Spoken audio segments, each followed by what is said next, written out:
Hey there, YouTube. We're here with, well, it's the training group, which people don't see on YouTube a whole lot, Indeed. but it's here. Uh, it's the practical shooting training group.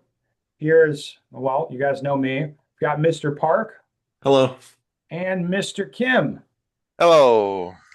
It's great to see you guys. We are gathered here today because we have an event coming up, uh, a Kind of course a that one of a kind event or something we haven't done before. we For haven't sure. done it Yes. before. It's new to us.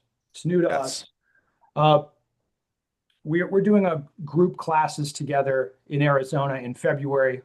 What are we calling it? Training group experience. Yep. Yeah, so a lot of people have asked, like, hey, what's that class all about? What's going on with all that? Um, so that's why we're here. We'll explain to people, like, what is it? Like, what are we doing? And I'll just say, we teach together. Like Joel and I teach together a lot. Kim and I have taught together. You Mhm. guys teach with other people. We're kind of out there kind of working somewhat together, but also with other people, Sure. always trying to advance what we're doing. All right. Mhm. The courses that we've all done, they kind of shift over time, they gradually change. New concepts come in, or we start using new drills, then other drills fall out of favor. You know, for me, I've been doing this like a really long time. So it's like that's happened a lot. What Sure. we're doing with the new classes is to put up new drills and like a new curriculum, put it together and put it out there. And I think that'll be really useful and exciting. Now we've been testing some of these concepts in Yep. other venues. Joel, I mean, we tested one thing in California, what, a month ago. We did. So Well, let's talk about that. let's talk about the marksmanship stuff. So, well, I'll give people a little bit behind the scenes. We talked back and forth, and Ben had this kind of crazy idea about starting people with one-handed shooting. And I was like, Yeah. well, I like it. We talked about like I like it, I'm on board, but I'm a little bit concerned. Is it going to be too much for people? And so the way we did it was people did a lot of the fundamental stuff just one-handed. So like some trigger control at speed, a beep, press the trigger immediately, some reactive shooting, some pairs, whatever. And it made people really, really sensitive to the inputs of their firing hand, but in a way that wasn't really punishing, or it wasn't like they couldn't hit the target. But oh, how about this? When people shoot, when their firing hand does something, they'll want to add their support hand when you're shooting two-handed and think, hey, whatever the firing hand's doing, the support hand will make this less bad. Instead, we just took away the support hand, have you just shoot one-handed, which made people very, very sensitive to the inputs they did. And then we did two-handed marksmanship fundamentals. Like it would felt like cheating, or they had a lot more horsepower or awareness. Is this all fair, Ben? Yeah, well, that was kind of the idea. It's just like, let's just do marksmanship fundamentals, but just take away the support hand for a while. Mhm. Start people shooting one, then they're going to see all the stuff we're talking about right away. And Mhm. yeah, it'll be more of a struggle, but I think in the end, it will be better. I So think there were we less did do that. questions I'm asked not also. promising people that we're going to do this.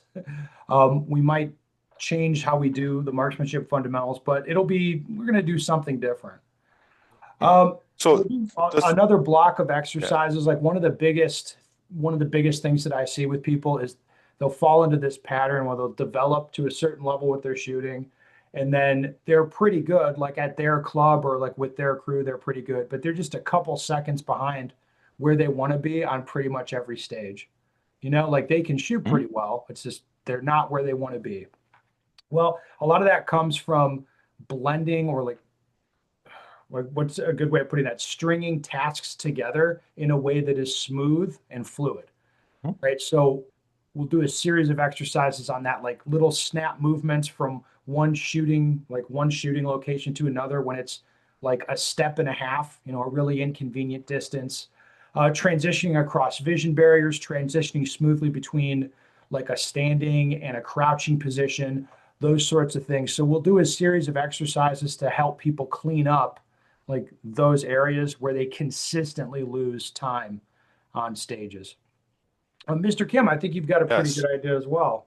Yes. So I'll be doing a lot of discipline related stuff. So a lot of people don't understand what discipline actually means when it comes to shooting. So of course, a lot of people by now should heard about vision focus. Vision is definitely one thing you need to develop the discipline into it. And also second one is the confirmation levels, especially no matter if you're a competition shooter or law enforcement military, the confirmation level sometimes changes, depends on the target risk, things like that. And some people are just shooting at one speed on certain target, and that is usually not acceptable for if you're law enforcement. If the accountability of your shooting changes, like if you're engaging in a concert hall and now you go to a desert, the confirmation levels do change because you miss the target. There's no lawsuit hitting a you know somebody bad in the desert behind them. But if you're in a concert hall, the bullet leaks out on the wrong spot, then yes, it can be a very big problem. If you're in the US, that's a big problem. Maybe not in North Korea.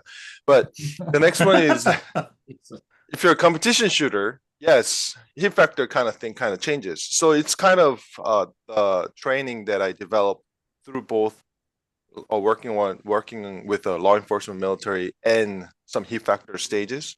So it applies for both competition shooters and military law enforcement altogether.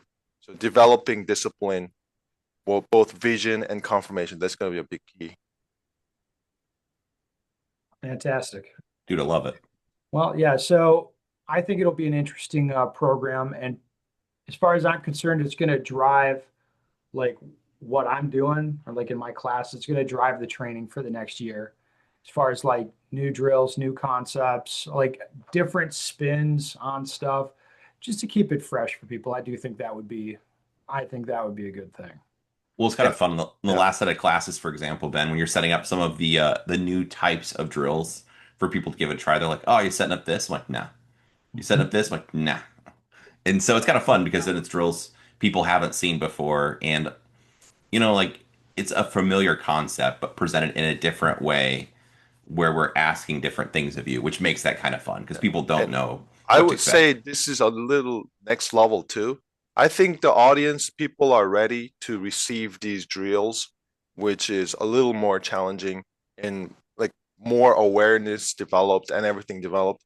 Because previously, like if you watch YouTube 5 years ago, most people will say, "Hey, just grip the shit out of the gun," or very methodical. Mhm. And people weren't really ready to receive the next level stuff. But as we all three of us kind of put some more materials out, and people hear about these concepts, and I think people are ready for the next thing. Well, it's definitely harder. So, like Joel and I just tested a few like conceptual drills.